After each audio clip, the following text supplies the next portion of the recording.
Assalamu alaikum, brothers and sisters. I hope you are all keeping safe and well in these difficult and challenging times. So my name is Imran Abdullah. I am a volunteer at for Leicester Mend Working Group. So before we kick off, I just want to let everyone know that the event is being recorded, and this will obviously allow our partners, who many you can see here, to share it on their platform. Can I also ask all attendees, which I think you've all done, is just with your names, can you just give it a quick change so that it's your first name, followed by your organization name on your Zoom profile. So it'll just help the flow of conversation and me navigate where I'm sending questions. So what is MEND? So MEND is a not-for-profit organization that helps to empower and encourage British Muslims within local communities to be more actively involved in British media and politics. Now, one of our main campaigns and key campaigns that we run is Get Out and Vote, or known as GoAV. Now, this is a campaign where we support Muslim communities to engage with the democratic process while supporting political parties and parliamentary candidates to engage productively with the Muslim community.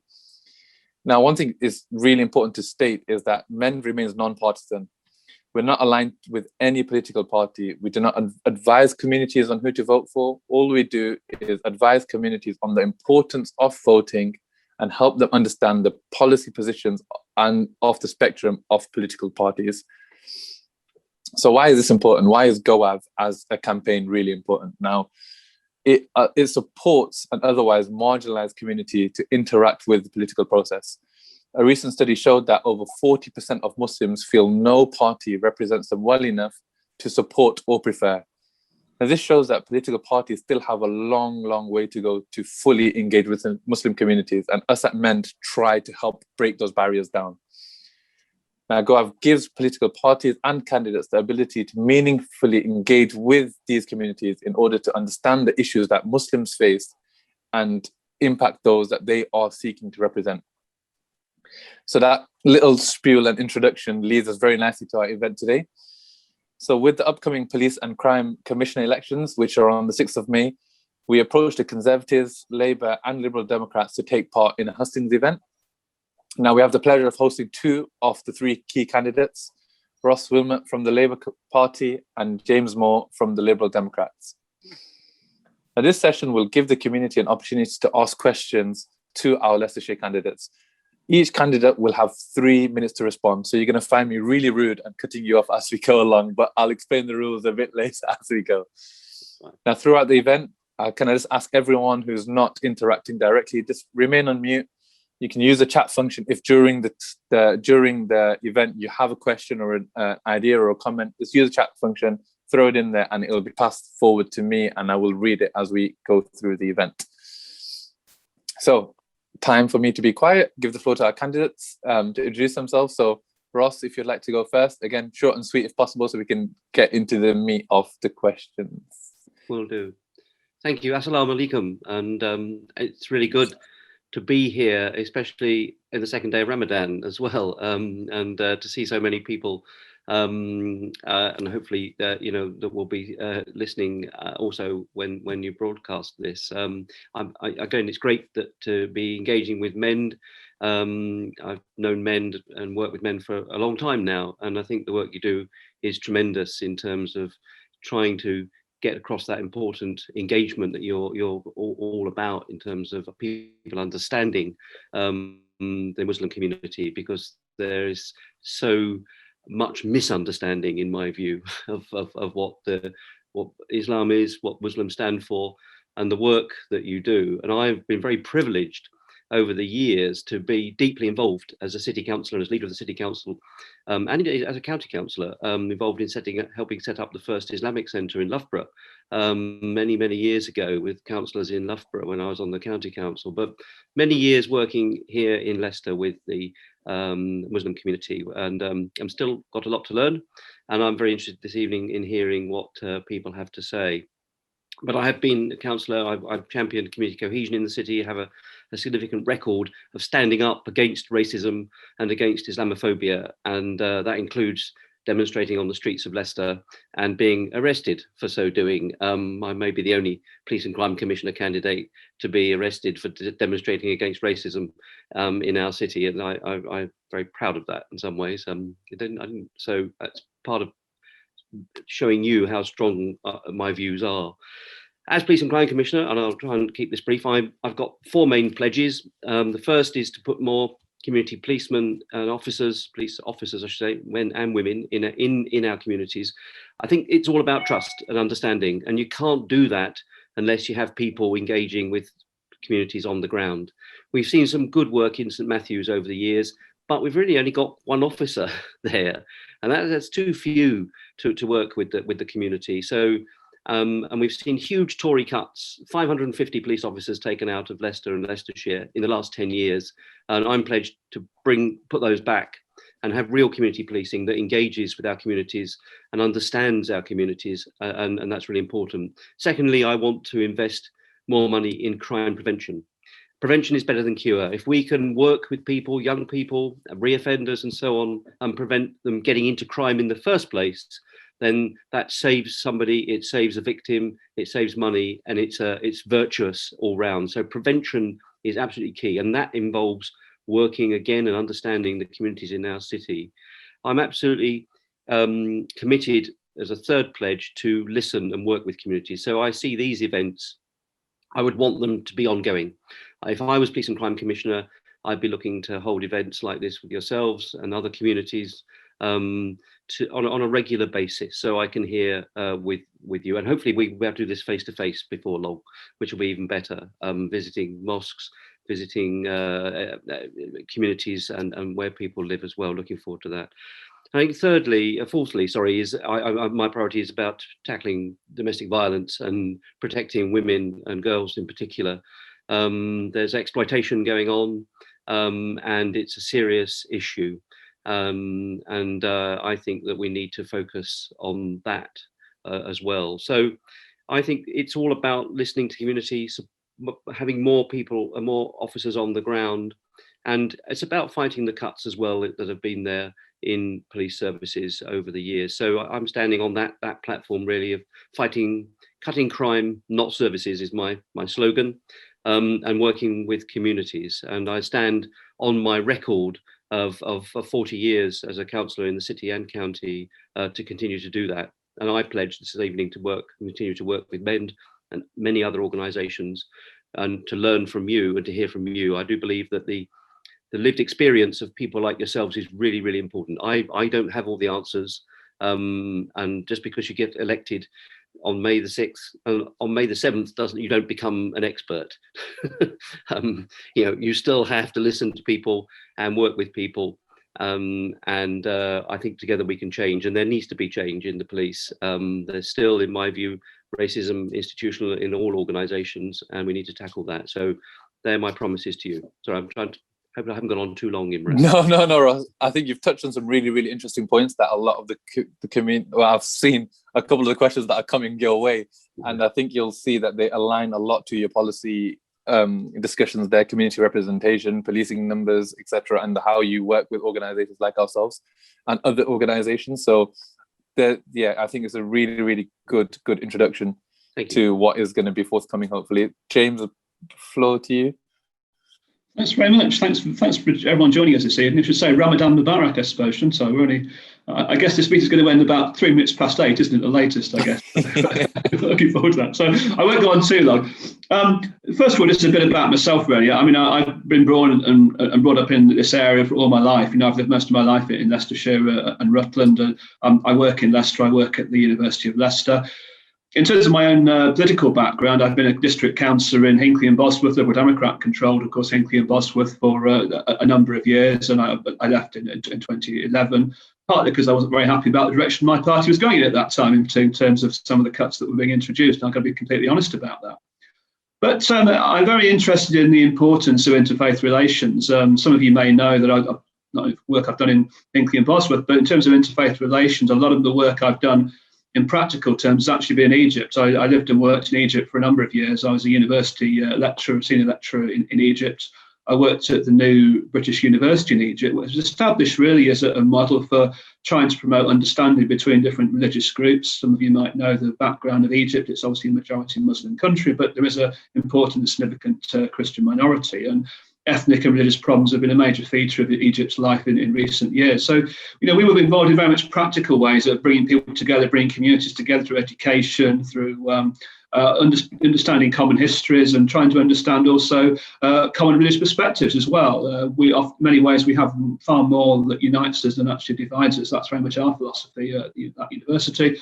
I'm continuing to be involved in that university in a tangential way, and I'm director of a research centre in Cairo. So my interfaith experiences are sort of certainly in the UK, but also I think beyond the UK, which I think might be useful from the point of view of the type of work that we're going to be discussing today.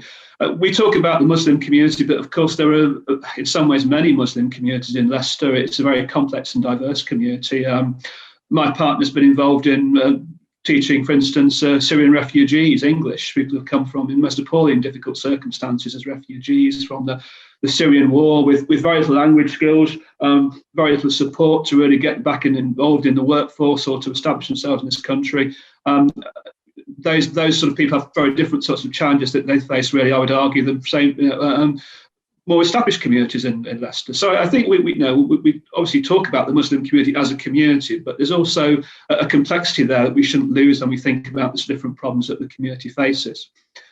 In terms of my priorities, in some ways my priorities are quite similar to Ross's, but in a sense I've been very frustrated really that we've had a Conservative police commissioner and we've had a Labour police commissioner, but we've still got a very, very centralised police service in Leicester. We've got a system which really hasn't prioritised neighbourhood policing, hasn't prioritised the Bobby on the beat, hasn't prioritised, in my view, community relations. And I think, although some good work's been done by the current police commissioner, I think we really need to actually accelerate the reconstruction of genuine community policing. I mean, I remember growing up in Hinkley down the road from Leicester, and we knew who the local bobbies were. Local officers stayed in the town for many years. We knew them on first name terms. Even the local, school kids knew them. And there was a real sense of a connection between the community and indeed all the communities and the police. And I think we need to rebuild that as a matter of priority. So my really strategy is around decentralisation, bringing back not only local police beats, but also trying to bring back local intelligence gathering teams that can really work with communities and really understand the problems from the inside. And as part of that, I think it's crucial that we accelerate it and continue the drive to recruit more Muslim police officers. There is quite a very good, successful, really, association of Muslim police officers based in Leicestershire who do help, obviously, new recruits into the service. But we need to accelerate that initiative. We really want to understand issues like Islamophobia and how the community feels about the common problems that it faces. So that would be a second priority for me, really think about the way we could introduce young people into the police service from the Muslim community and get them involved at all levels. And that links to a third really pledge I've got about youth services. One of the things that I'm very passionate about, obviously, is young people. I've been working as a university lecturer for 20 years, and I'm obviously concerned with young people from all different backgrounds. Leicester University, I don't want to plug it too much here, but I think it's a fantastic university in the sense that it is open to people from very diverse backgrounds. We have students who have come from refugee communities. We have people come from all different faiths. We have people from all over the world, and they all face different problems and issues. And I'm very proud to be a part of a very diverse and flourishing academic community that actively encourages the development and expression of different political opinions and different faiths. It's very, very important, I think, to our identity as a Leicester community. But it's important not just to look at, obviously, kids who are going to university and going into higher education, but also children perhaps who have perhaps more difficult problems, perhaps have dropped out of education, perhaps have from families who have all sorts of social problems, who live in poverty, who don't have those sort of opportunities. And that's why I'm very passionate about trying to restore some of the youth services that have been cut in recent years in Leicester. Now, we get into the arguments about who cut services and who's responsible for them, but in the end, the bottom line is we have seen a significant number of cuts to youth services in Leicester, and one of my priorities is to try to restore those youth services and working with the voluntary sector in order to do that. And I'd be interested in your views about what we need to do in terms of the key priorities for youth services.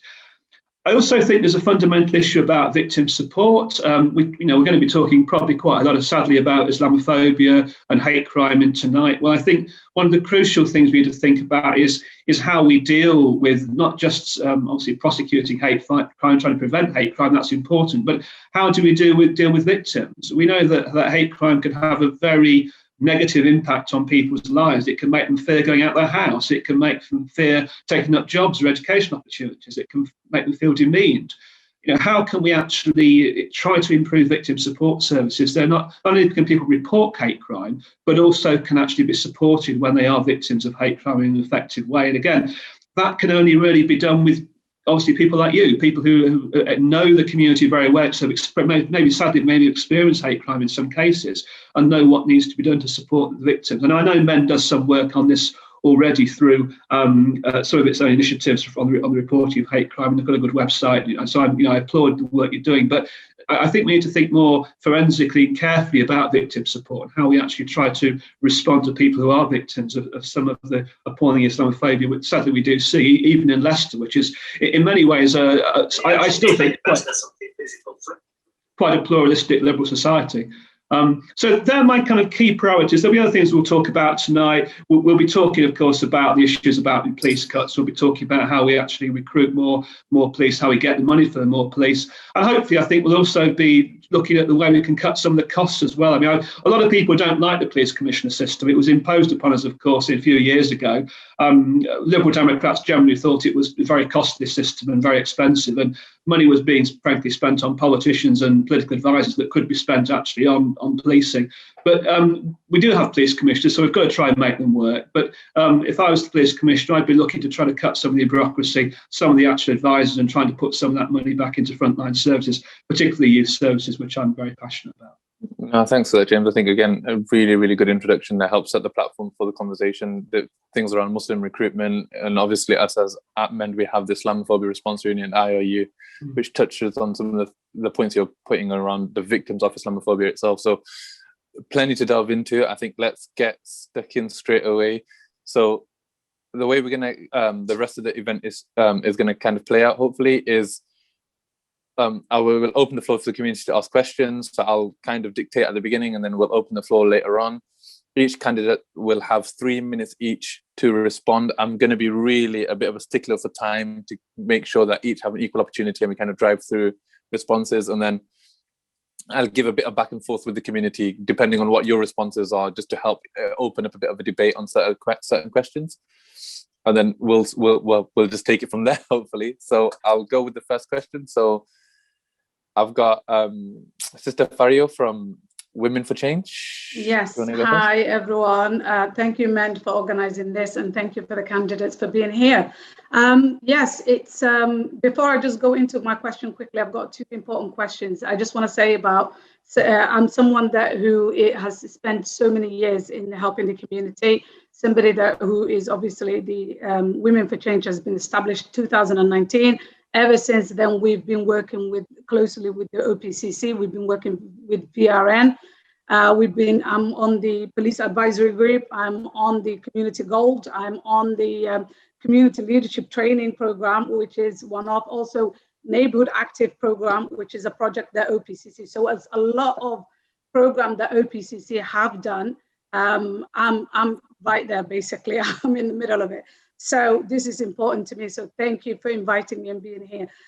So my question is, what effort will you make to tackle hate crime, especially when it's coming from the neighbors or on a public transport? Thank you. So we'll go with James first. So again, 3 minutes. You've got your platform. It's difficult to sort of solve hate crime in 3 minutes, but yeah, I think there's a number of strategies one needs to adopt. I mean, when I was in council in Barwell, that a lot of the hate crime that we saw there was linked to, frankly, general antisocial behaviour by young people, and it took the form of vandalism and attacks on Muslim-owned businesses in some cases. So that is quite a different sort of crime, for example, to the sort of hate crime against Muslims as a result of them, going to mosques and street abuse, or abuse in the playground amongst children, or the hate crime associated online with the English Defence League.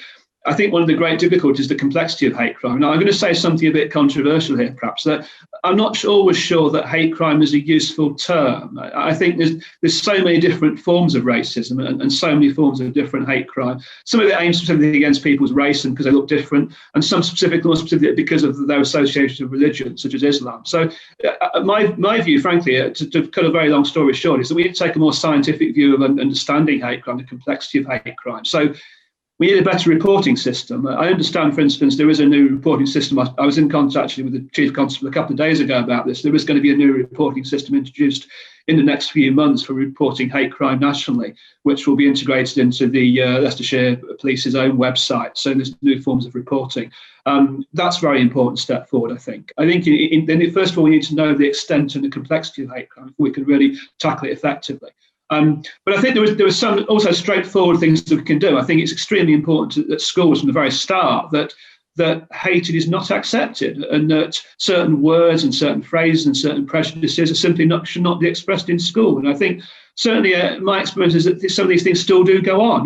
There's all these initiatives and new training schemes for teachers, but sometimes these things still do go on and do get reported. So I think that's very important at very school level, that youngsters need to realise that this is not acceptable behaviour. In terms of neighbourhoods, I mean, that's a particularly difficult issue. And I think that there has to be a willingness on the part of the police to directly engage with individuals and to confront individuals about their behaviour. I think the police have often felt sometimes that actually confronting neighbourhoods, individual neighbours, will cause more problems for the actual potential victim. But I think that's a mistake. I think you have to confront abusive behaviour at the very root. You've got to make it clear that there will be repercussions and there will be serious penalties, and it's not acceptable. And there needs to be a system also of monitoring. I mean, one of the things that we did in Hinckley and Bosworth is that we provided businesses, and particularly businessmen who were being victims of particular forms of hate crime, with CCTV cameras they could rent from the council. And they could have them set up, and we could actually catch people in the act, so to speak. And not only did it catch people in the act, it also deterred people as well. So I think there's certain forms of monitoring that can actually help improve the situation. But critically, there needs to be a sharing of information really between the police and the key agencies. And so very often it's particular families and particular groups who are associated with hate crime. If they can be targeted, then at least the actual symptoms of hate crime can be dealt with in immediate form. But I think in the longer term, it's a question of education. It's a question of making sure young people don't grow up thinking these sort of behaviours are acceptable. All right. So I was just about to cut you off there, James. So we've got reporting, education, and monitoring. I think 3 really good points for us. Your turn on what efforts will help.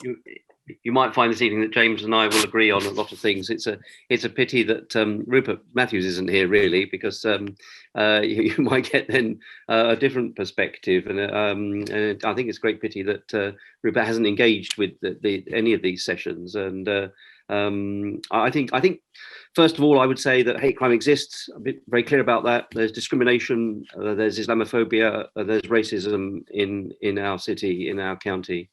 I think that if you like, that's the starting point. We have to accept it's real, and from that basis, we can then start to deal with it. And I think the police response also has to take it seriously, and I have not always found that to be the case. And I think the reporting and recording is part of that. And we know it's quite controversial that hate crime has not always been reported and still isn't always reported properly. And we know it exists. We have the very significant example of Zaina Hussein in Beaumont Leys, the mother with her child who was attacked. And at first, the police response to that was not a race crime, not a hate crime at all. It was actually to do with whatever else it might have been. And it took some pressure, I think, from the community and from local politicians to get the police to realise this was. And when the person was tried, it became very clear that he had very right-wing and very hostile and racist views, and was seeking to carry out those views in practice through an act of violence against a perfectly innocent woman. So that is an extreme case, and I use it as an example because there aren't thankfully many cases like that, but it's an extreme case where, from my experience, the initial police reaction wasn't a good one. It was what you might have expected the worst to be in some ways, a more defensive, not an open one, not willing to listen. And that took some changing. Now, I'm hoping that the police have learnt from that example, and what James has said about the way they want to change reporting and recording might be part of that. So as Police and Crime Commissioner, I would want every reported case to be taken seriously and investigated, because we have to show that the police are on the side of all the communities in our city and county. Totally agree. Sorry? Totally agree. Yeah, and that you have to do that by taking allegations seriously, investigating them, and so that's really, really important. I agree with James in the sense that also because hate crime is often based on ignorance, on prejudice, on discrimination, those things come about and can be tackled through education. So work in schools is vital, and youth work is so important. One of my pledges is to invest in youth services, and I think it's so important that we do that. And that's right across the board. And they have been cut hugely by the government, as have the police as well. So I think that we have to, and the police have got a role to invest in what I would call, crime prevention by actually investing in youth services. But it is about education is key to preventing and dealing with racism and hate crime in the first place. And I think that there are things that can be done locally through when neighbour disputes and these things happen in communities, through mediation, through community groups working together, and understanding. And there's been a lot of work done, and I think there's a lot we can learn. I've done some work in the north of Ireland amongst Catholic and Protestant communities, where the hostility, as we know, is extreme. And there's been a huge amount of work done there that we are learning from in terms of how communities can understand each other. All right, I'll have to stop you on that one, Ross. Yes, okay. Yeah, Thank you. totally agree. So, Sister Maria, I think you've got another question you wanted to pitch as well. Yes, I do. Thank you for that, for the answers for that one. Yes, in the light of Hussein Chowdhury, it's the young boy who died saving his mother. Again, knife crime, we know Leicester to be increasing in knife crime. How are you going to tackle knife crime? And it's happening here in Leicester. So that is my second question. Thank you. So Ross, do you want to go first on this one? Yes, it's a very serious problem, because it's not because there's a huge amount of it, but any incident is capable of taking somebody's life, and then we have seen that happen. We've had three young people die in Leicester, in St Matthew's area in the last few years as a result of knife crime. So it is absolutely something the police have to focus on. And they, to be honest, they have done under Willie Bark, the current Labour Police and Crime Commissioner. There has been a focus. I would want to see more done. The work in St Matthew's in particular is good, but we still only have really one community police officer who's well known, and that is not sufficient, for people to feel safe. And so I would say we're back to this whole issue about resourcing and arguing for more resources, which as Police and Crime Commissioner, I would be a strong voice arguing for more resources to the police, from government, but also from the council as well, and making sure they're coordinated, and all the other sources we can get money from, because I know that the big local project that works there has done tremendous work, but it is struggling. And I know that the Watt Cabin, the work that works there with the young people, is an excellent project, but they struggle for funding and spend too much time chasing funding and not enough time dealing and helping young people. So I think it's very crucial that we have a systematic approach that starts right at school age, at young age, about the dangers of carrying a knife in the first place, because people are not going to get stabbed if they're not carrying knives. And there's lots of issues, as we know, about why people carry knives, young men in particular, to make them feel safe, when in fact those very knives can be used and turned against them in a fight, and they end up being the victim. So there is tremendous work going on in the city. There's the project that I visited which does take people through the whole issues of safety, including not educating we're talking primary school age children, by showing them and experiences of what it's like, when people are stabbed and what can happen. So you start, I think, at primary school age, about educating young children not to carry knives in the first place, then working through with the police, with young men in particular in the communities. But you come back to this issue that if you haven't got enough police officers on the ground who also are like the community they're policing, so they're from the community they're policing, and they're understanding and building trust, then you're not going to be able to stop this. So I'm gonna back to that. That's really important. have to cut you off again there. So James, we do go on a lot as politicians. Sorry.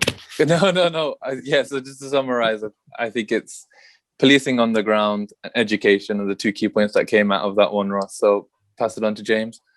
Yeah, I mean, I broadly agree with Ross on that. I think, as I emphasise the importance of community policing and the decentralisation of the force, so local investigation teams can really get to know the community, and those investigation teams can get closely associated with the community so that they know who perhaps where the schools where this happens, or even the young people where it happens. I mean, sometimes these are examples where families pass on bad behaviour, frankly, older brothers pass it on to younger brothers. So there's all sorts of intelligence gathering that can be done locally through schools and through parents, and through having local investigation teams and local police officers to build up genuine local knowledge. And this is not wacko stuff. This is what was happened, 20 or 30 years ago. It's what we did as a matter of course. I mean, I remember the police coming into my school as a kid and talking about knife crime. And I don't know. It's difficult to know whether knife crime is increasing or not in Leicester itself. I suspect it might be increasing slightly, but we have to remember that even going back to the 1950s, people attacking each other with flick knives and things like this. So knife crime is one of those really difficult issues that seems to be reproduced down the generations. In terms of the practical responses to knife crime, community policing is important, but I think also thinking about parental responsibility is significant too. Parents are often in the best position to know what sorts of problems the children are getting into.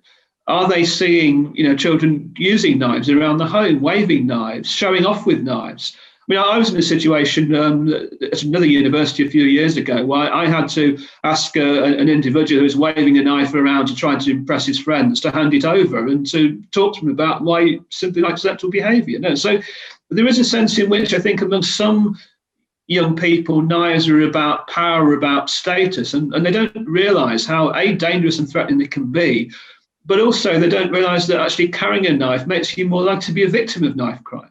That's one of the things that often people forget. And so I think it's partly about schools, it's partly about community policing, but I think it's also about educating parents to keep an eye out for this sort of behaviour and to challenge this behaviour, before it actually gets there out on the street. So I'd like to, on that, can I pass it back to Furio if you want to add any comments and on the back of that after what you've heard? Yes, to be honest, I mean, what I've heard doesn't really, it saddens me, to be honest, because I've spent time and effort working with young people and working with the women that have lost children to knife crime. Having said that, having police on the ground, it's not what we need as a community. What we need is having the trusted voices in the community, working with them, those grassroots community groups that are doing great work, the madrasas that are doing great work, the mosques, the people who are respected within the community that are doing great work.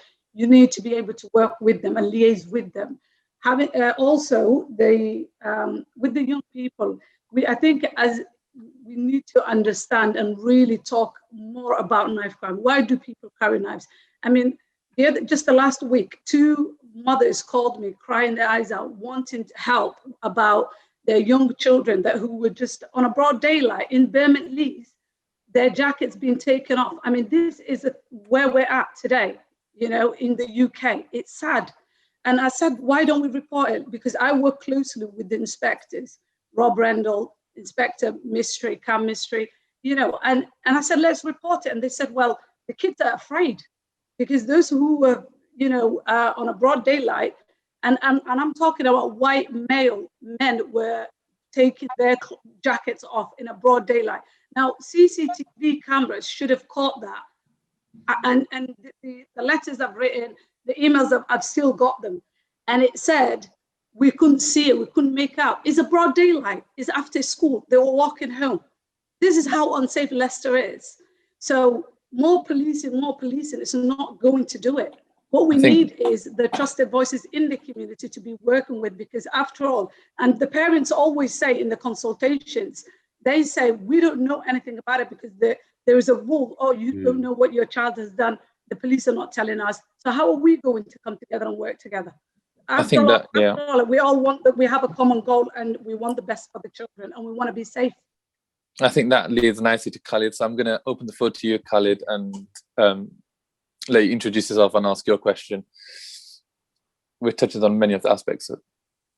Yeah, sure. Hi, everyone. Assalamu alaikum. So I'm a representative from Bournemouth Mosque. Actually, I represent Bournemouth Muslims. I'm the organization who are responsible for running the mosque. So we have the, let's say, ignoble honor of being this community where, unfortunately, that attack occurred on our sister Zainab Hussain back in 2017. So I've got a specific question, really, for yourselves, for both of you, both the candidates. It's well documented that hatred and attacks against Muslims have significantly increased over the years. So will you commit to setting up a body to include Muslim organization representatives to A, review support provided to Muslim victims, and B, improve actions against the perpetrators? So that's my question.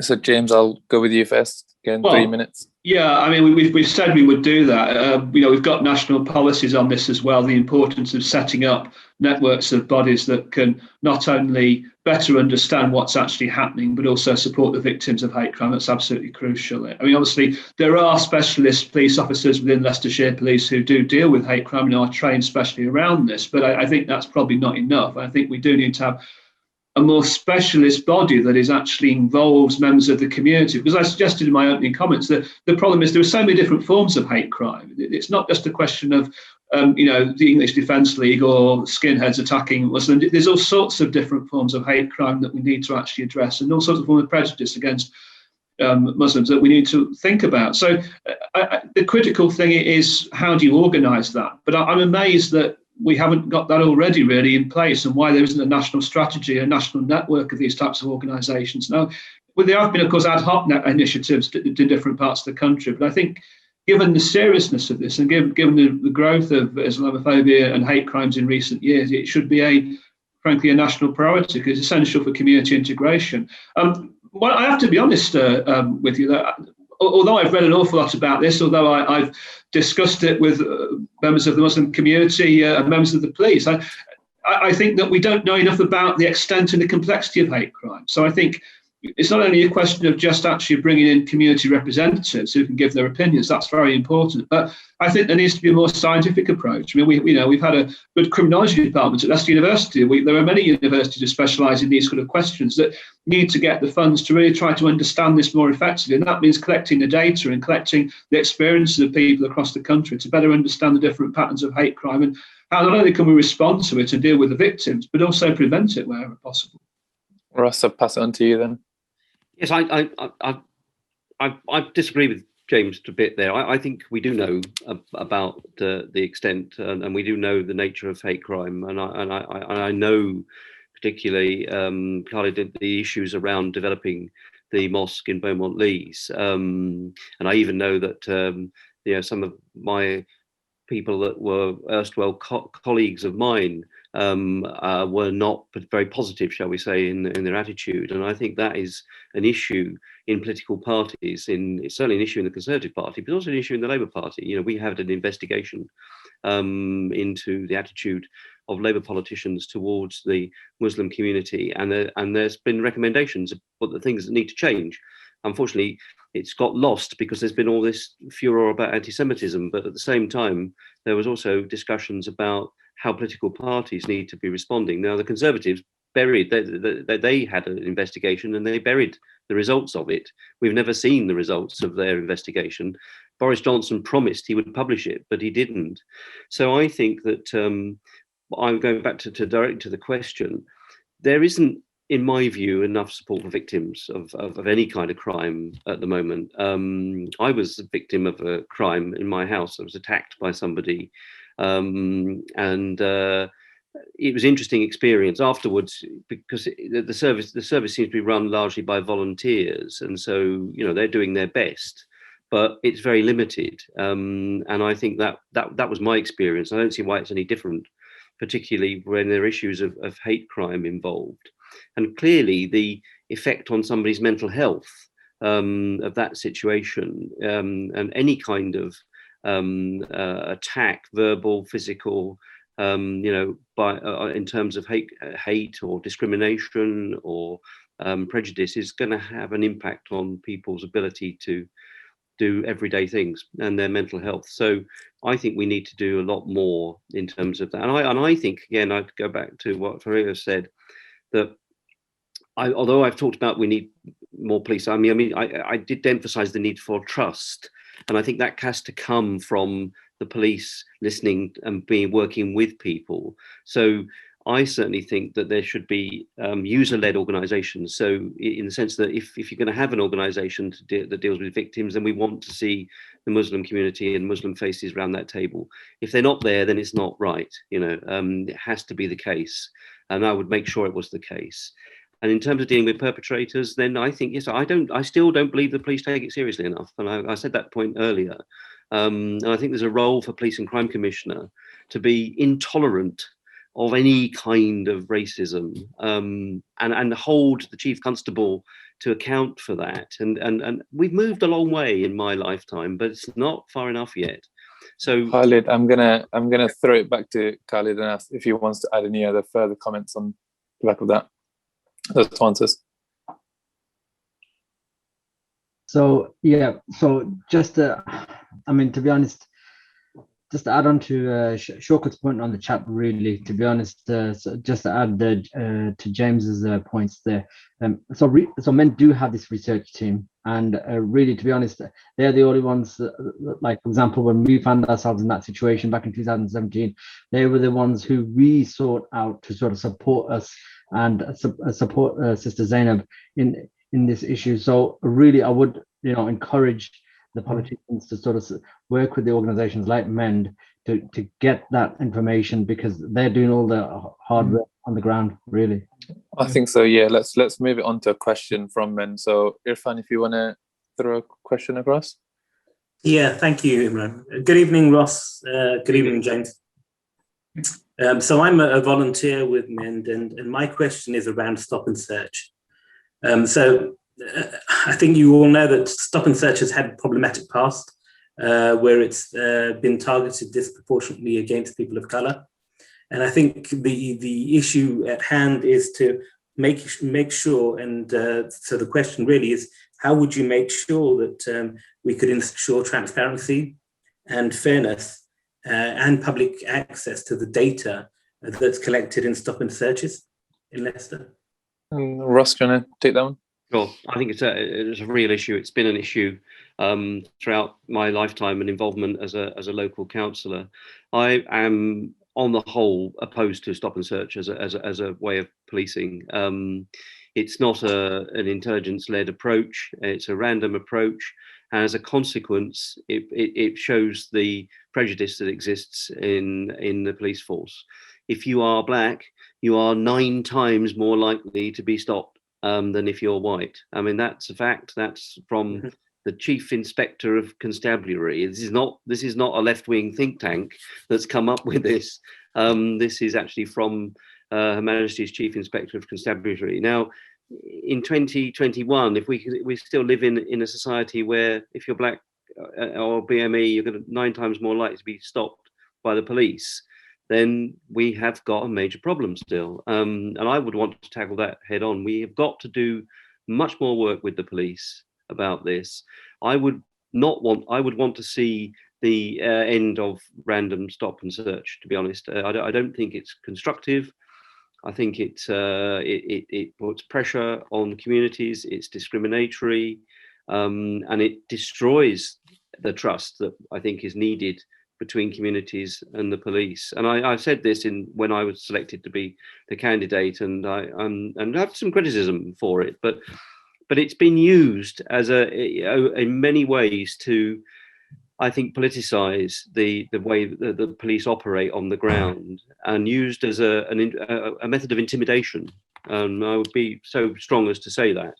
And I think that we need to think about other ways of doing policing, which involve understanding who the real criminals are, working with young people, say, to stop them. If it goes back to knife crime and you're using stop and search to find crimes, well, let's work with them to try and stop them carrying knives in the first place, with their families, with their parents, and so on. So, yeah, I'm not a fan at all of stop and search, and I would want to see it reduced and not used at all, really, in our city and county. James, thank you. Sure. Yeah. I mean, first of all, by the way, I should have said I should pay tribute to Mend and the work you do in terms of the reporting of hate crime. By the way, I just personally think it's underreported. That was really my main point about not knowing enough about it. On the question of stop and search, I'm pretty much with Ross on this. I think the history of stop and search has been rooted in racial prejudice, and I think therefore it's very difficult to see any way that communities who have been affected by that racial prejudice can possibly ever have confidence in it. There are, of course, exceptions where you clearly do need to use Russian search in very, very remote circumstances, but I think in general it's just not a sensible practice.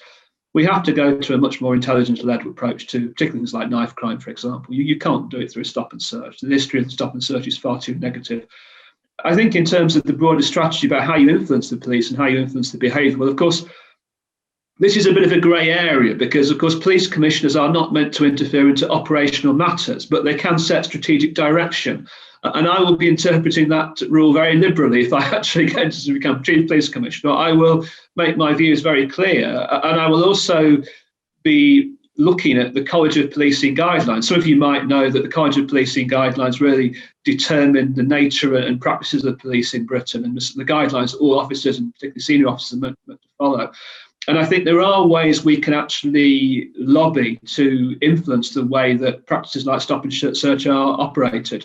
I think we can influence the guidance that's actually issued by government if we work together as a community, and particularly if Muslim communities, but also other communities that have been affected by stop and search, make their voices heard. So I think there's a lobbying role here, not only in terms of local lobbying in terms of the chief constable and our policy setting direction for a police commissioner, but I think also collectively at national level, we can make our voices heard by trying to influence the direction of the College of Policing's guidance on these kind of crucial, very sensitive issues around community policing. So I think before I go back to Irfan, I think I'm going to pass it on to Ibrahim because I know you've got a question that delves slightly deeper into it as well, and then I'll open it both for Irfan and Ibrahim to respond. Thank you for that. Yes. My question is on stop and search as well, and I was hoping that in view of the continued mistrust among my community of the police and the systemic prejudice there, and in also taking proactive steps to tackle this issue and to promote openness and more scrutiny, are either of you committed to widening the use of disaggregated data to include religion, in addition to race and ethnicity as a separate category in relation to stop and search? Let's go, James first. Go ahead. Yeah, I think it's a good idea. I mean, I think one of the reasons why there's been a reluctance to go down that road is that, we're not a country like, for example, Egypt, where your religion's on your ID card, so it does depend on a certain degree of self-reporting and accurate self-reporting. And obviously with the census, we found, what is it to be a Christian today? It's perhaps a bit unclear, say, than to be a Muslim, because of the nature of a Christian community is very different, perhaps, to the nature of the Muslim community. So I think putting that sort of data into the mix might be quite complicated in a practical way. But I think if certainly in principle, there's a practical way to do it, it makes sense. I think what's interesting is not just simply to see, for instance, Islamophobia and Islamic-related hate crime as being something entirely separate to other forms of racism, though. I mean, I think that there is a serious issue in the Jewish community around anti-Semitism. I think we've seen that in recent years in all sorts of different ways. I think there's also the Black community has its own particular concerns about the way it's represented in the media, for example, and the way it's treated by the police. So I think although I think disaggregating data is quite useful, particularly in terms of trying to understand the operation of police work. I think we also need to think about the way that certain types of prejudice and the certain types of discriminatory behaviour affects not just one group, but sometimes affects all groups. And sadly, I think it is linked into a very kind of toxic form of British nationalism that's emerged, partly related to Brexit, partly related to going back to the times of the Iraq War, partly related to the anti-immigration rhetoric of the Conservative Party and UKIP. I think all these factors that have built a culture of hatred in Britain, sadly. And I think it's not one that we should see as being necessarily straightforwardly affecting one community, it's potentially affecting a whole number of communities in Britain. Yes, I think if it helps us understand and influences the way the police operate, then it makes sense to do that, I think. And I mean, if it helps us understand the patterns and behaviours of the police in terms of what they're doing on a day-to-day basis, I'm all in favour of having disaggregated data and sharing it, because we then can actually see where there are patterns and we have the evidence for it. And I believe that there are issues. I've said that right at the beginning. There are serious issues. The evidence for it would be one of the tools or the levers we could use to change things, because like in all organisations, like in my own organisation, the City Council, there's always denial. There's always an appeal to, well, it's not me. We're not like that. And I think sometimes you've got to confront people with the evidence and the senior management in the police, and then they've got to be under the right plans to deal with it. So I think that's really important. I agree with James that we've had a perfect storm of awfulness, really, with Brexit and UKIP and pandering and to the worst kind of prejudices, and we have a prime minister who mocks Muslim women and gets away with it. I mean, it's not, it has to be said, I mean, and that's not what my party and indeed, to be honest, James's party I don't think has got people in it that do that. But we have a party of government in the country who will go around and speak publicly, and has done so and has refused to take it back. So these things make all our lives more difficult. So it's very, very important, I think, in the role of Police and Crime Commissioner, not to be timid and to be able to speak up on behalf of communities and speak out against any kind of discrimination. And I think that's an important role, because you're a figurehead as well. You're a political voice, and you can speak on behalf and speak with communities like yourselves and work with organisations like MEND. And I think that adds legitimacy as well to organisations. I think, there's again, it worries me that not all three of us are here, because it's so I mean, it's good that the two of us are here, but you see, I think it's very important that there's no group really that you shouldn't be willing to engage with in our city and county, because you are the people that the police are supposed to be making feel safer, and that's what it's about. I think that's a really good point to then hand over to Irfan, if you want to have any follow-on comments, remarks, and likewise Ibrahim afterwards.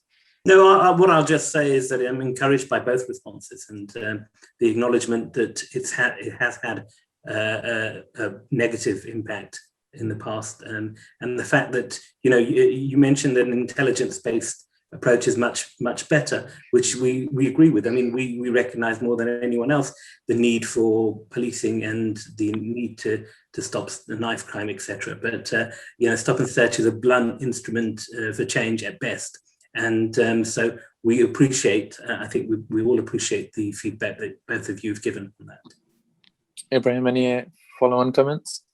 I appreciate Ross's very direct answer, so thank you for that. James, I think you went slightly off tangent on my question, but I appreciated the emotive support. So I am confident that you are actually trying to represent my community. So thank you both for that. Thank you. All right, so I'll pass over to Sabina. Hello, really glad that you're here and representing both the Labour and Lib Dem democratic parties. Yes, I think my name's Davina, and I'm actually vice chair in MEND. I've been really concerned about, what efforts you will make to increase diversity across all levels of seniority in the police force. So yeah, both of you touched on this in your introductory speech and pledges. So we'll start with Ross and then. Yes, I mean, I think it's absolutely crucial that the police force looks like the community it is policing, and it doesn't at the moment. It's about 93% white, I think, at the last count, and that's a long way now, a long way adrift. And that people, I mean, I know the senior police officers are aware of that, but it seems to me that they're a long time in doing anything about it. Now, I have senior experience in local government where we have sought to address that issue for 30 or more years here in Leicester. Still not perfect. There are still only a few BME senior managers in the council, very senior. Of course, our Director of Public Health is, and has had a very high profile during the COVID crisis, which I think is good because it shows what's possible. We had a woman chief executive when I was leader. I was the first woman chief executive of the city council, the most senior position in the city. And we have it's not perfectly proportionate, but it's very close in terms of the workforce in the city council being proportionate to the communities, but not necessarily in the senior levels. But there are many lessons that we have put in place and in practice there, which I think I could use in the police as well. But we're back, I guess, to the simple process that people in the BME communities and young people need to see the police as being a potential job and potential career for them. And I think that's where the barrier is to a large extent, because the trust isn't there. The police aren't seen to be on the side of the communities that we're talking to. So I think we have to start with young people at that level. It's about education, and it's about changing the police as well. And getting them into schools and so on. And I think we have got some good examples. We've got Muslim police officers who run a surgery at the central mosque. That's there to listen to people's concerns. It's a gentle presence there, but they run a den, or they used to at the moment, don't do it at the moment, but about 18 months ago, I went to see at the Islamic Centre, and the two police officers sitting there, just talking with people as they come out from prayer, and just generally any concerns people have. And these are the ways in which, and it's a slow process, but there needs to be much more of that. So, James, yeah. Yeah, I'd agree with Ross, but I think there's also very direct things that you can do, and I think there are examples from abroad where this has actually happened. I mean, we're familiar with the idea that certain aspects of the US police are awful, but there are actually some good examples in America of proactive schemes that have taken the view that if we really want to change things and really want to bring on more senior officers from minority communities, we have to identify those people and have essentially a fast track of supporting them to actually go from middle ranking to senior management. It's not really brain surgery. It's relatively straightforward practice that in some places has been going on really since certainly the 1980s and 1990s, and we just haven't done it in Britain. I mean, I think our police force is very behind in that respect. I mean, I think there are many good things about our police force, but I think in terms of promoting minority communities, supporting middle-ranking officers to gain seniority and to become leaders of particular county forces, it's been a real failure, I think, in Britain. I think it's something we need to tackle as a matter of urgency. And I think we can do that here in Leicestershire. We can identify people who are promising. Obviously, you have to have the right skills. You have to be very effective as an officer. You have to be a person of obviously very high quality. But there are those people around, and we should be trying to think about how we fast track those individuals by supporting them to get the right promotions into senior positions. And going back to what I said, and of course, we've got to work with communities and, of course, groups like yours and other faith organisations to look at why particular communities aren't being enthusiastic about joining the police. Now, there are all sorts of historic reasons, but actually, I would argue, for whatever your background, the police is a fantastic career. It's a very challenging career. It's a very tough career. but it's a very rewarding career as well for people. So from my point of view, I think we have to be careful and not, this is again perhaps a slightly controversial point, but not always criticising the police for absolutely everything, criticising them when they deserve to be criticised. But where they're doing things right, we should applaud them, and we should encourage people from all communities in Leicester and indeed the country to join the police and to make it as diverse as possible. I think that's an absolute essential priority. And of course, there are groups to do this to support already. I talked about the Association of Muslim Police Officers already. They do a lot of great work. There's a group in Leicestershire. So I think it might be worth, if you're not already in touch with them, perhaps working with them and getting them to talk to your group and to encourage particularly younger people to think about careers in the police, because that's the only way we're going to change things in the long term. Sabina, any follow-on points? Yeah, I mean, I do agree that with your points that you've said, but I also think that some organizations are now doing blind applications so that nobody is aware of, their ethnic background or anything like that. They just come on merit. And I think that's something that should be considered quite, reasonably. And it's something that's shown that actually that brings a diverse range of community to any organization. So I think that's something that should be taken on board by the final candidate. Interesting. Yeah, no, blind application is a very interesting one. I think it holds not just in the police force, but in industry itself, where Muslims are massively underrepresented as well. Absolutely. No, agreed. Shaukat, do you have any questions to finish off this question session before we open it up for a bit of a wild there'll be a couple of things. One of our guests unfortunately had to leave, Abdi Shakur. I think if I can ask a question on his behalf when it comes up as well. But the question I had, first of all, thank you very much both to the candidates for attending, and I can assure you as the chair of MEND that we really do appreciate you taking the time out. We had a similar hustings for Lord Back's election, what must be about 5 years ago now. And we will ensure the community is aware that everybody was invited, and a certain individual has let us down now twice. Is that correct, Imran? When he's had the opportunity to address thousands of the community members. And I think that in itself sends a clear message, as Imran rightly reiterated mentioned in the beginning, that we are non-partisan, but I think we would be failing in our duty to ensure that the community is aware that, I think Ross said it's very, very important that everybody should be, we don't have to agree with each other and everything, but we really do have to communicate with each other, especially with the really important questions that the individuals on this platform has raised. It's for our city, it's for ourselves, it's for our families, and it's for our future. So once again, for myself as the chair of Leicester Man, thank you so much for sharing your thoughts on this. I had a question. I have brought this topic up a couple of times, and Sister Faria may echo what I'm saying here. I've brought it up in the Gold meetings, I've brought it up with Lord Back, and I brought it up with the police constable as well. 2 years ago, unfortunately, our city was accused of being, or not our city, sorry, our police force at the Select Committee in the House of Commons was accused of being institutionally racist. And this is something that I have asked the police to address, and it has never been addressed. It has been something, I think Ross has said that, look, oh, it's not me, we're not racist, so let's not talk about it, and hopefully it will go away.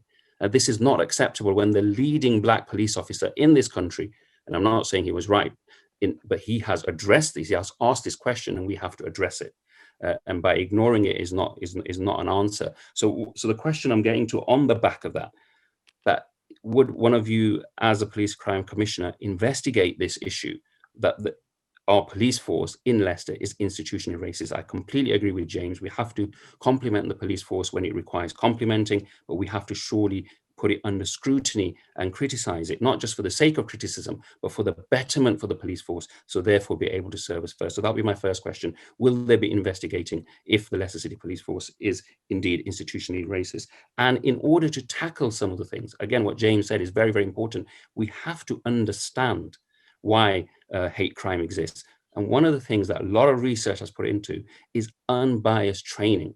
And this goes across the board, whether it's any recruitment, but any public service job, we believe should have some form of training that is unbiased, unconscious bias, I should say. Would the police and potential police and crime commission candidates look into that as a way of advancing the police force's role in the community.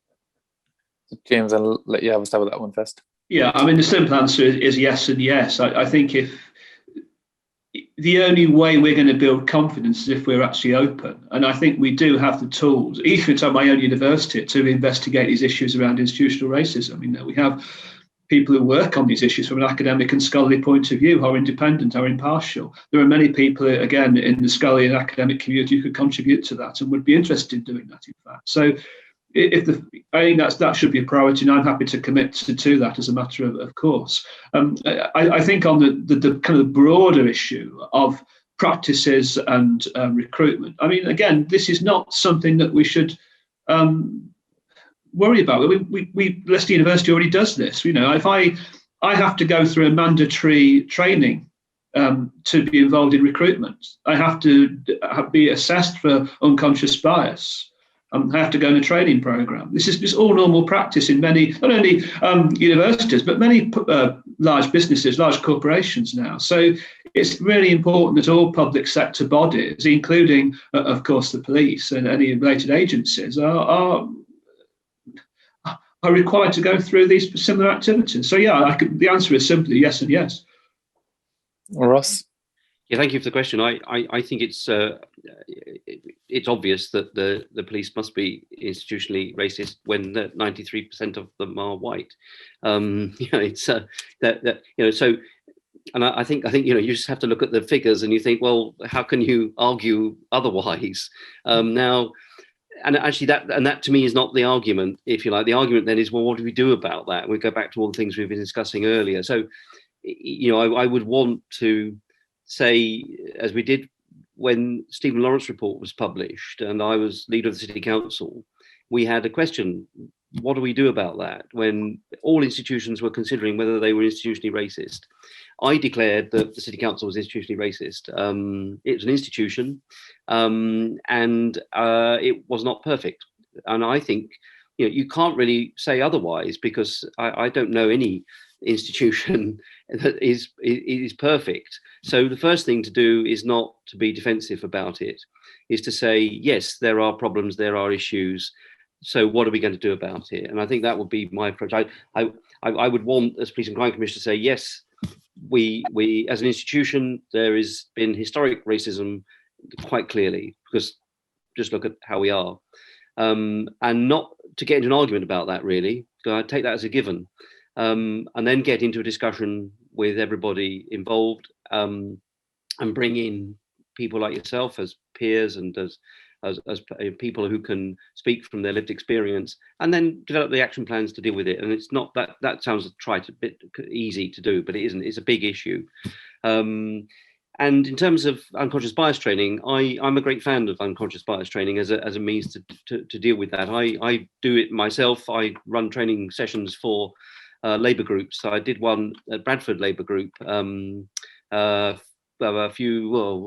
12 months ago. No, longer than that, because of COVID. So we did it in person. So I forget. And it was very interesting, because a lot of politicians do think they're perfect, especially you know, if they've been around a long time. And actually, it was very revealing to do the unconscious bias training with. It wasn't just me. There was 3 of us as trainers, people from BME, a woman as well, and we went and worked with a group of 40 people. And I think it's a really good process to go through. I'd make it compulsory in the police, but there's other forms of training as well. So I think yes, it should be investigated, but I'd rather just sort of say, yeah, it's true. Let's now work up how we deal with institutional racism, and actually making certain kinds of training compulsory will be one way of dealing with that. Okay. Yeah, I think really good points from both of you. Shaukat, is there any further comments, follow-ons on the back of that? No, it's just very encouraging to hear that both will be addressed rather than being ignored and not being taken as defensive. And hopefully, if either of yourselves are elected, we'll be very much looking forward to working with you. Okay, so as Shaukat just said in his comment that someone unfortunately had to drop off. So I've got their question now. So I'm going to quickly pitch it out, and then I'm going to open it because there's been a lot of activity in the chat that I'd want to give Sister Fario and others a chance to comment and respond on the back of throughout the event. So last question on this structured section of the Hustings. So if elected as our next Police and Crime Commissioner, what early preventative policies and strategies will you put in place to deal with this growing concern about school exclusions and youth crimes? And how will you engage grassroots youth and community organizations? So I know a lot of you have touched upon that in different questions. So it's all focused around that engagement of grassroots youth and community organizations. Mm-hmm. So I'll go with Ross first, and then. Thank you. Well, it's a major plank of my policy is what I call crime prevention, and by that I don't mean security locks for your house, although that might be important. I mean actually working with young people primarily, and we have far too few youth provision now. There's actually none in the county. I mean, the Conservatives on the county council have just cut every single bit of youth provision in the county.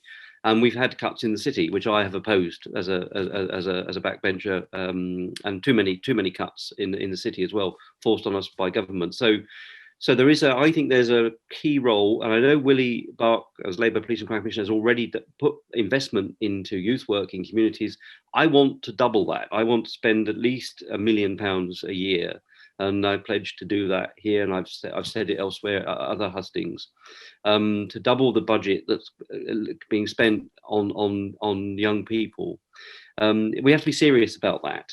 We have to, it's all right being rhetorical and saying, yeah, we know that it matters, but I would put the cash there up front early on and I'd want more. What I did speak with Peter Salisbury, the leader of the City Council, over a year ago now, and I would offer, if you like, what I would call a challenge to local authorities, that for every £1 the police officers, the Police and Crime Commission put up for youth work, I'd want them to match it. And Peter Salisbury in City as City Mayor was agreeing with me on that. We don't agree on everything, that you may be aware, but I thought it was really good. So that £1 million could effectively double, and you could do this in the districts in the county as well, and you could do it with the smaller councils. There's no reason why parish and town councils can't do it. I work for a parish council at the moment, and we have the youth project.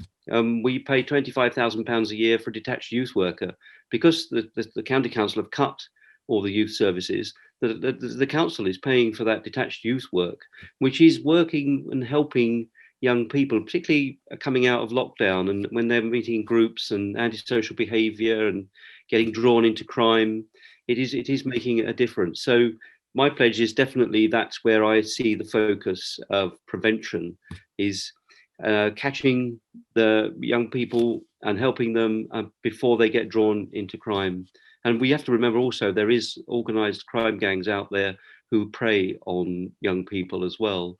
We haven't even touched on county lines work and so on, but it's a real issue. It's here in Leicester, it's worse in other parts of the country, but we mustn't let it develop and get worse here in Leicester as well. Thank you. James? Yeah, sorry for my sneezing, by the way. I was agreeing with Ross, in fact. I've got a bit of hay fever already, it seems. Yeah, I mean, I agree. I mean, I think that, I've been very critical of the Labour City Council's youth service. I think it's a big mistake. I think it's a great credit to Ross, that, to be fair to him, that he's actually criticised that publicly and been willing to do so. I think that was a major issue. I think it's all too easy when times get tough to cut things like youth services. I think they do such an important job, particularly as they are this very close link between schools, between young people, and between voluntary organisations. In Hinckley and Bosworth, where obviously I was a councillor for a number of years, I mean, we tried to link youth service work with sports facilities and community facilities where young people naturally meet. So we developed the Green Towers scheme from the Hinckley Boys Club, which refurbished the old Hinckley Boys Club as it was. We provided youth support facilities there, as well as things like basketball courts, five-a-side football, and a social space for young people to meet. And we think that's been really an enormous success because it's a natural way of engaging with young people outside of school, outside of the family home. but in a space where they feel comfortable. And I think those sort of initiatives are the things we need to be looking at in terms of practical spending. It is important to involve local organisations. I think it's also very important to, as Ross says, to involve local councils in this particular process. They do have a huge amount of expertise. Although youth services have been slashed at county level, there is still a lot of expertise on the ground. In terms of school exclusions, well, of course, there are governing bodies for every school, and we don't forget the schools here. I mean, the schools are governed by parents and local people who are supposed to actually be keeping a close eye on what's actually happening. And we've got to really have I think, some sort of early warning system when particular schools and particular places are experiencing large numbers of exclusions. We've got to have a system in place where we find out fairly quickly why that is. My suspicion in some cases, and I think this is borne out by actual detailed empirical evidence, is that the competitive nature of a lot of the school system these days is encouraging certain schools to deliberately exclude problem students and to marginalise those groups rather than engaging with them. It's a lot easier in terms of the actual league tables to try to push those to the side who are potentially problematic or from those from difficult social backgrounds. So I think we really have to look at the whole issue of student exclusion and think about the way that governing bodies of particular schools should be more effective in monitoring actually what's happening at local level and try to really understand the problem. But certainly I would agree with Ross on the issue of youth services. The crucial thing is that money has got to be there. This money does not actually naturally appear for these things. Volunteer groups can't raise the sort of sums of money necessary to actually provide all these services. A lot of money has got to come through formal youth services paid for out of local taxation in one way or another. And we can't shrug that. And that's why I've said, I'm going to look at the ways we can do very straightforward things, cutting bureaucracy, cutting paperwork, cutting advisors to make sure that more money can go into frontline youth services. In the case of Hinckley and Bosworth, we did get some external funding, but a lot of money did come from our own natural resources and through our own work through the council. We found money ourselves to support these initiatives. So it's not impossible. But we do need that boost in youth services, and we need to reverse the cuts that have been made in recent years. So I think I'll pass it on to Fario. So I saw one of your comments in the chat around building trust and the need to build trust. And I think it aligns really well with not just this question, but the unconscious bias question and the recruitment question. So I'll give you the floor to elaborate a bit further. Just be aware. Yeah. Thank you so much, Imran. Yes, I mean, trust is important. And we went to, myself and a group of women went to the police and said, we want to work with you guys. And it's in St. Matthew's, there's a project happening in St. Matthew's, St. Peter's and Lutterworth, just because we started and we went to the police. But again, it comes back to, it's always community. Community know that there are trusted voices. There are people that with integrity, who know their community well. It's important to have, there is school liaison officers were made in different schools. Yet there are people that are employed that don't know how to work with ethnic minorities. So it's constantly pushing money at things. It doesn't work that way. From that experience, what I've experienced, it's better that you use the trusted voices within communities to be able to do what needs to be done and work closely with them. And can I also suggest one of you, when you're elected, if you could have some kind of a panel of community leaders that, again, MEND do trusted so well in our community, and they have tackled so much. And if it wasn't MEND with Zainab Hussein, the community lost a total faith with the police, and they still do, because of how her case has been dealt with. It was a traffic issue. It was this, it was that. When it was actually blatant, that guy was out there to kill her. So thank you so much for MEND. Thank you for the candidates. Again, it's not just throwing money at places. It's not just getting more policing. It's about listening and really doing the hard work with those trusted voices in our communities. Thank you. I think that was brilliantly summarized. So I think we've got time for one last question, but we're going to have to be super quick. So Ibrahim, I'm going to give you the floor to ask one last question, and then I'm going to summarize. Okay, thank you. A question to both of you again. In the position of Police and Crimes Commissioner, are either of you committed to being both yourself and also making the Leicester Police Force more vocal against the media practice of casually reporting race, ethnicity, and religion of criminals? especially when their crimes have nothing to do with these issues, as these practices victimizes our community more and also promotes additional prejudice and stereotypes. James, I'll let you go first on that one.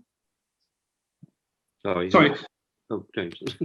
Sorry, was it you, Ross? Who did you say first? I said James, but Okay. Yeah. Neither of us could heard you, I think. Yeah, I mean, it's absolutely vital that we speak out on these issues. It's vital that when the police put information into the public domain, they don't reveal the religion or ethnicity of the individual unless there is a very strong reason to do so. There's simply not reason to do it. I mean, it's just crazy that this still happens. And certainly we need to work with newspaper editors and journalists to make them aware of these concerns too.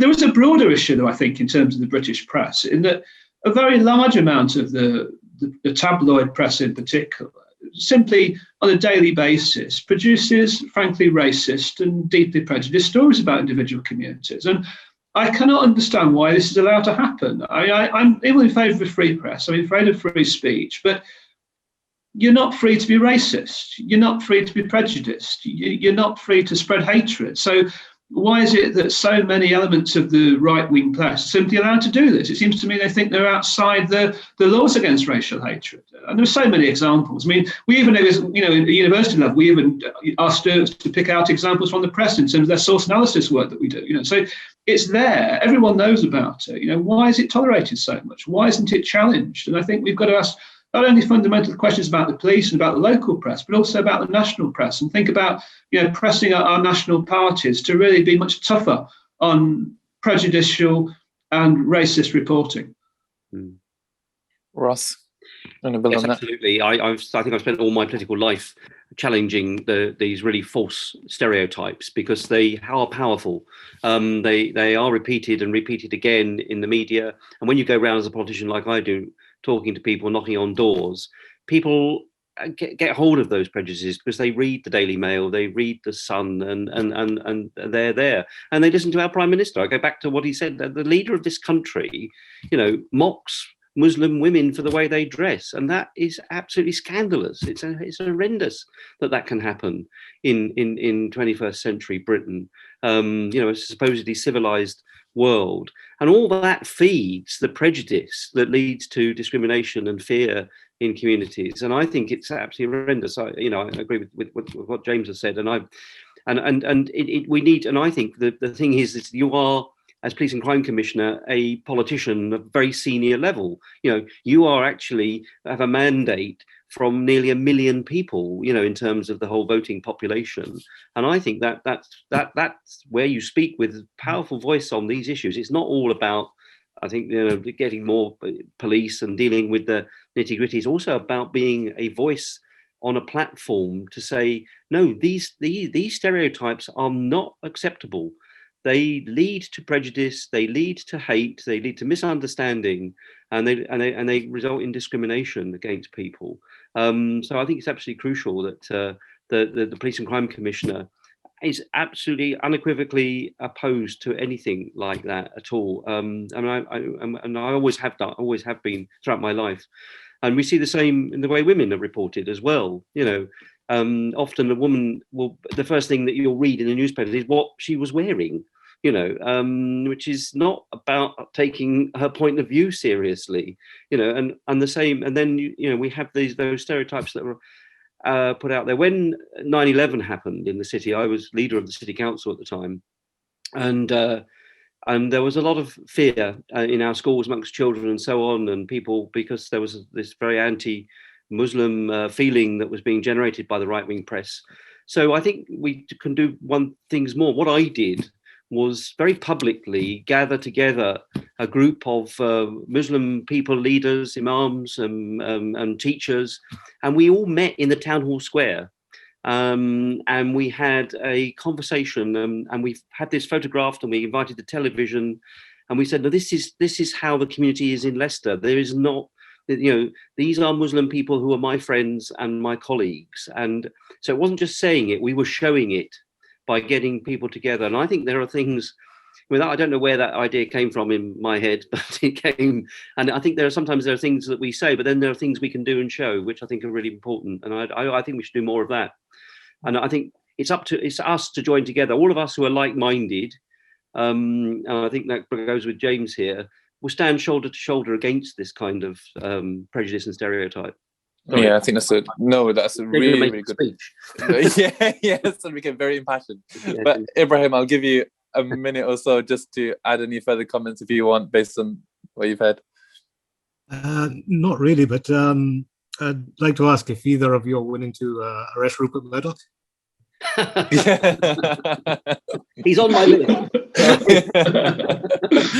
And brilliant. So I think it's been a wonderful event. Again, I think massive thanks to our community representatives for taking the time out to engage. I think without you, these events don't happen. Massive thanks to the candidates again. Like Shukat said, it's massively important that you kind of that we need you as much as you need us to kind of get to where we want to get to as a community, and you taking the time out to come to these events is massively appreciated by all of us. I've had so Bournemouth Muslims unfortunately had to drop off, but again they want to thank you for taking the time out to communicate, and we will try our best to disseminate these messages as best we can across our platforms to as many Muslims as possible, because that is what it's all about and what we are attempting to do here at MEND. So I think as an event, that's us. I think it's been great. Thank you very much. And yeah, Ramadan Mubarak to everyone here, and Assalamu alaikum. Ramadan Mubarak. Thank you. Thanks for the invite. Thank you. Thank you. Thank you.